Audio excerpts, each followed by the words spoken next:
This report. I'm Amy Goodman. To talk more about Trump's call for the United States to seize Gaza and force out the entire Palestinian population, we're joined here in New York by Peter Beinart, editor-at-large of Jewish Currents and professor of journalism and political science at City University of New York.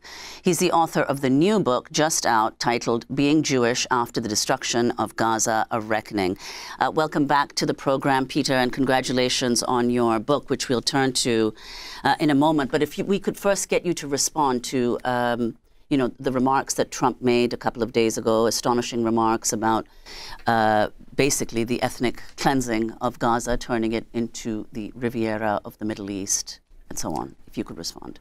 I mean, what we're seeing really is, at a macro level, is the question of whether you can do in the 21st century what you could do in the 19th century, which is to basically destroy entire populations of people because you view them as subhuman.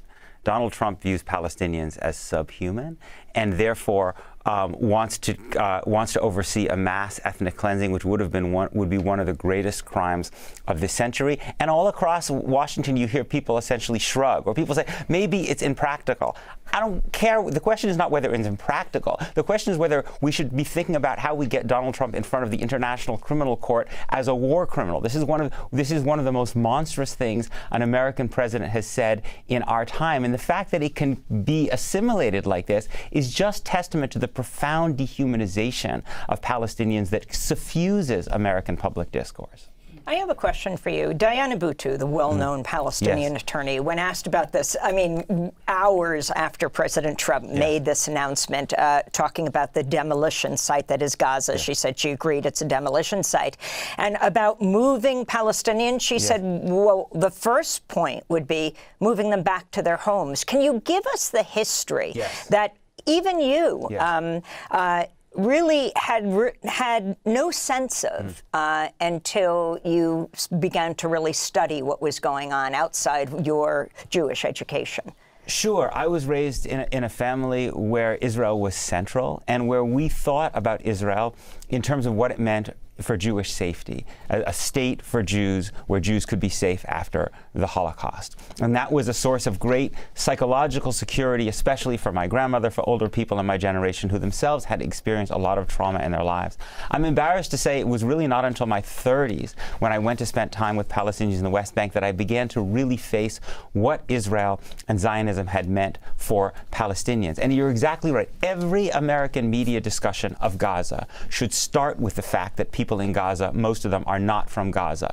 They are people who are from families that were forcibly expelled from what is now Israel. Many of them can see the lands from which their parents and grandparents were expelled from Gaza. They can see these fertile, relatively uncrowded territories while they live crowded into a ghetto half the size of New York City that the UN called unlivable for human beings before October 7th. And so, yes, if Gaza is unlivable because Israel and the United States have made it catastrophically unlivable, then people should be allowed to return to the places from which, not to expel Israeli Jews, but to live in equality alongside Israeli Jews, a principle that is considered unfathomable in Israel-Palestine, even though it's the principle that we supposedly believe in the United States. With those remarks, Peter, let's just get to your book. If you could just begin. Being Jewish After the Destruction of Gaza, A Reckoning. Explain why you wrote this book and to whom the book is addressed. The book is addressed to my fellow Jews, and trying to say that something has gone catastrophically wrong in our community when an Israeli government that claims to speak for the Jewish people and American Jewish leaders can watch a Jewish state with American weapons destroy most of the buildings, most of the hospitals, most of the schools, most of the agriculture, leave an unprecedented number of child amputees in Gaza, and then justify this with the flimsiest of possible justifications, as I go through in my book. Jewish tradition, as I understand it, believes in the infinite dignity of every human being. That is, we say every life is a universe. How is it that people that our tradition which speaks that way, and yet our leadership today acts in such a way that is radically contrary to that principle. Well, one of the things that you say... Similar in some ways is happening among many white Christians. In the era of Donald Trump, these people seem to think that if you don't have an American passport, you are worthless.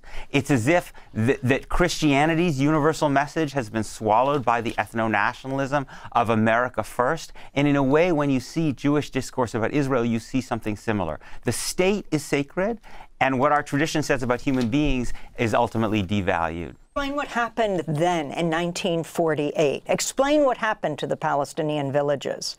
They were completely demolished. What happened was that David Ben-Gurion, Israel's first prime minister, said, this cannot be a truly Jewish state unless it has a roughly 80% Jewish majority, which was actually the state that Israel would have been given under the UN was far, far less than that. So you had to carry out mass ethnic cleansing.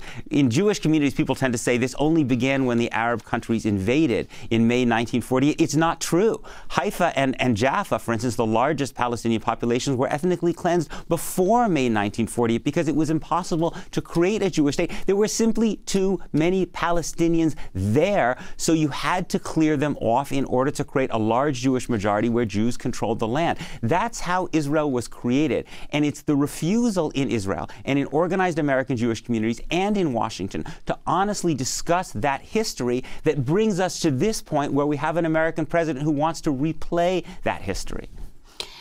That anti-Semitism took place in a case in which Jews were legal inferiors. You can't understand pogroms or the Holocaust without understanding the role of Jews as a subjugated people. But in Israel-Palestine, it's Palestinians who are a subjugated people, who live without basic rights, who are being oppressed. October 7th was an inhumane response to that oppression. And if you want to understand it, one should think about other inhumane responses to oppression. Think about in our own country, when Native Americans were forced off their land into smaller and smaller ghettos. There were many times in the 19th century where Native Americans broke out of those reservations and killed men, women, and children in pitiless attacks, right? But you had to understand the context of what was happening to them to understand that violence. Instead, what we see, and this is exactly what happened with Native Americans, is they're simply described as barbarians. And when you describe them as barbarians and savages, you justify even more catastrophic violence against them. Yes, and in fact, our own tradition also speaks in this way, right? One of the gravest sins in Judaism is idolatry. Idolatry is the worship of something human-made. A state is human-made, right? In Jewish tradition, as I understand it, you start with the sanctity and the dignity of the individual, and that is paramount. And then a state must be evaluated. Its legitimacy is dependent on how it treats the individual. So again and again, we are required to say that we believe Israel has a right to exist as a Jewish state. No.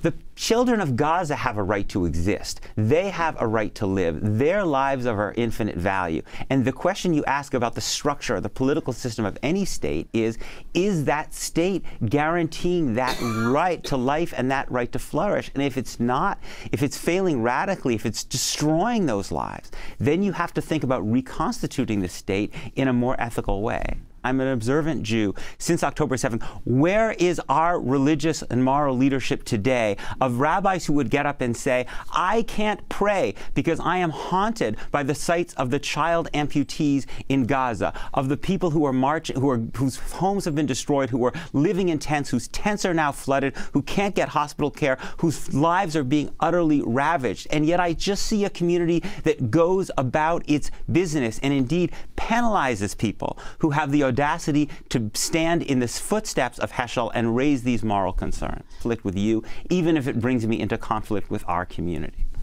Peter Beinart, we want to thank you for being with us. Editor-at-large of Jewish Currents, professor of journalism and political science at the City University of New York. His new book is just out, Being Jewish After the Destruction of Gaza, A Reckoning.